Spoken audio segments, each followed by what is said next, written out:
Are you a coach or holistic healer looking to price your services? In this video, I'm going to show you how to price your coaching offers when you're just starting out. You'll be able to charge what you're worth and attract the right clients. Hi, I'm Dr. Anne-Marie Volkansky and I'm an MD turned holistic healpreneur. And I help other health professionals, coaches, and healers launch and create a more sustainable business that is more authentically aligned. And when it comes to pricing your coaching offer, a lot of people make mistakes that can cost them dearly.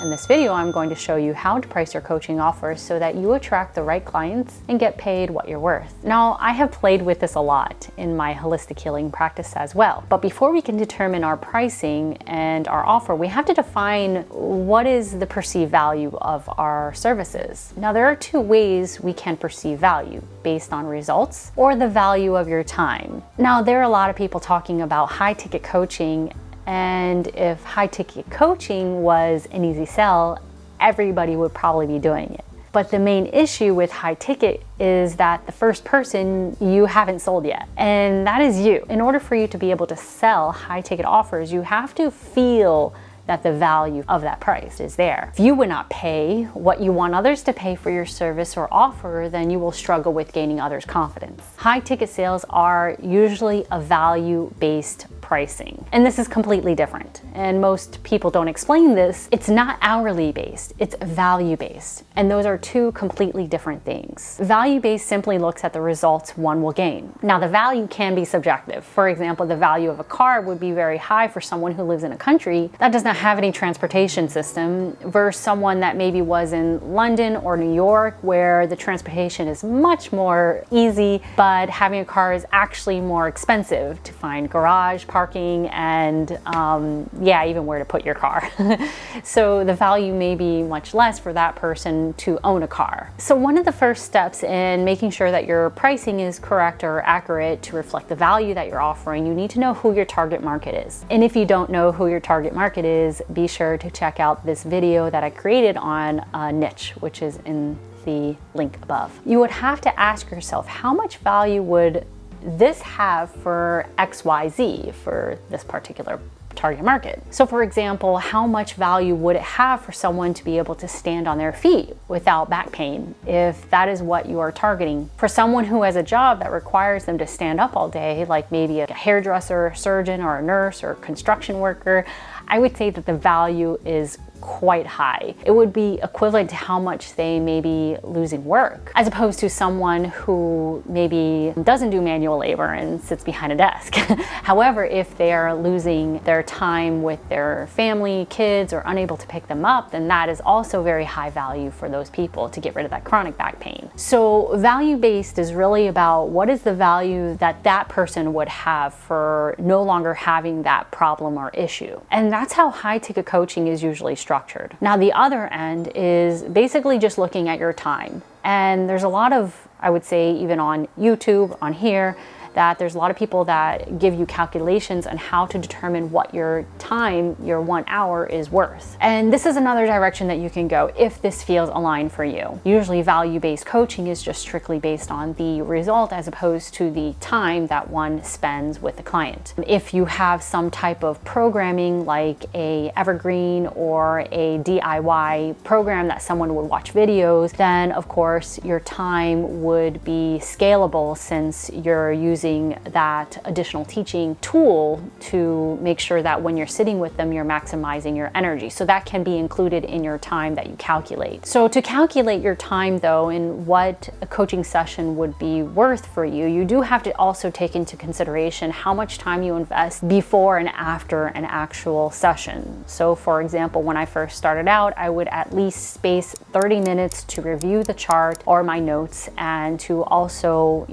recap on everything and have bullet points as to what we didn't get to the last time to make sure I picked up on that session. So I would take about 30 minutes to prepare. As I got better, of course, with time, that number decreased, and now it would take me 5-10 minutes to prepare because of my noting system and just, being sure that I create follow-up with that person in between the sessions. So be sure to think about the time you spend before and even after, if you're sending emails or sending videos or sending something that causes you to take up time. Block off that time, if it's 1 hour, 2 hours, 3 hours, or 4, and determine how much you would like to get paid paid, I would say. That's what most people would recommend. Determine what your overall income would be if you maxed out that time, because that's the problem with charging by the hour or only doing one-to-one services, is that you're going to be limited by how much time you have within the day or the week. And so if I was starting off there, I would look at how much time I had during that week to invest per client. So let's say if you're spending 1, 2, 3 hours with the client, determine how many hours you'd like to commit to working. So if it's 10 hours and you're spending 2 hours per client, then obviously you can only see 5 clients that week. And how much would you like to be making for the year?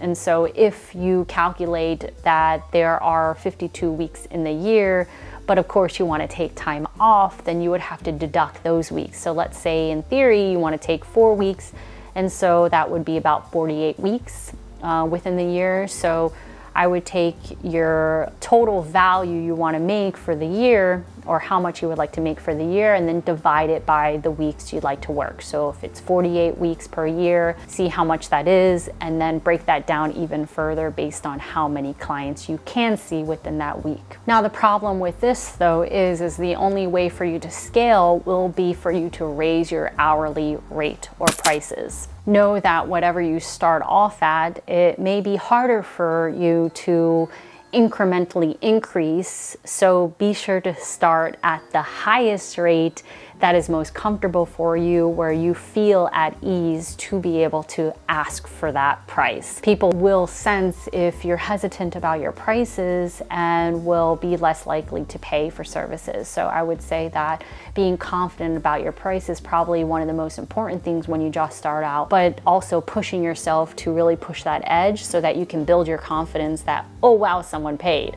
So for example, let's say if you're asking for $100, push yourself a little bit more, say 120 or 115, and because you're comfortable at 100, but if you're just not so comfortable at 115, then I would push yourself to that point so that you can start to incrementally scale, because you're increasing your value. And it'll be much easier as you gain more experience to raise your prices because you gain more confidence. Now the other thing about pricing though is packaging.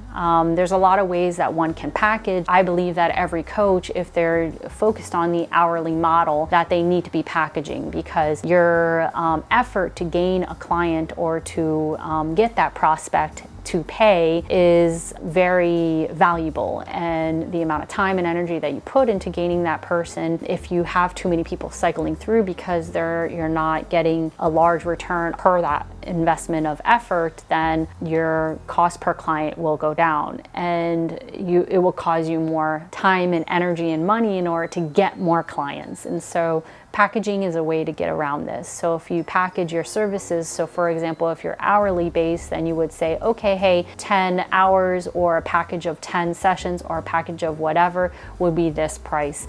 And that will assure that that person's committed with you, and I can guarantee the results will be much better, because sometimes there's periods where people feel better in coaching and they may even pull back a little bit because they feel like they don't need help, when you may know that the long-term progression of someone having results is that also continuation or maintenance that they may need, kind of like working out. So again, just to recap, there are 2 ways that you can really define your pricing. You can either go the value-based way or the hourly-based way. I would first determine which one you want to go. If you're going to do the value-based way, which is more centered around the high ticket value, be sure that you're sold first.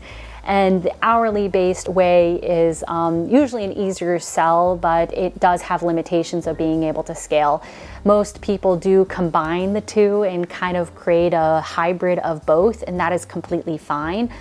Just starting off with a price that feels confident for you to be able to request this exchange of energy, because really pricing and monetary gain is the exchange for your energy and time and commitment.